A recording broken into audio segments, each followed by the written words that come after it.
An emotional day in court nearly 1 year after a tragic boating crash in Biscayne Bay claimed the lives of 3 young girls. A tugboat operator broke down in tears as he accepted responsibility and pleaded guilty, but the sentence he's expected to receive is already drawing attention. And NBC6's Ari Odzer is live with the very latest on all of this. Ari, what can you tell us?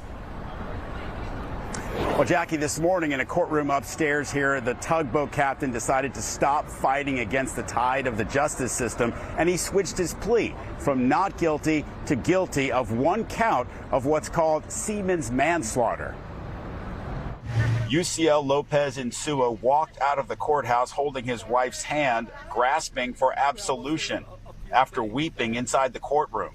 My client accepted responsibility before Judge Becerra for his criminal negligence in the traffic boating accident that occurred almost a year ago on July 28th. My client is deeply remorseful for his conduct. He feels awful. Lopez Insua was driving a tugboat pushing a barge when it crashed into a sailboat in Biscayne Bay. On board, a summer camp counselor and 5 kids. 3 girls died, while 2 others and the counselor suffered injuries.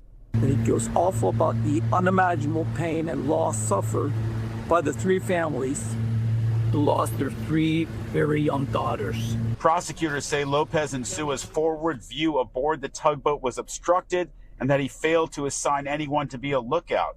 Under the recommended plea agreement, his lawyer and the prosecutors agreed on a sentence of 1 year and a day in prison, followed by 6 months of house arrest.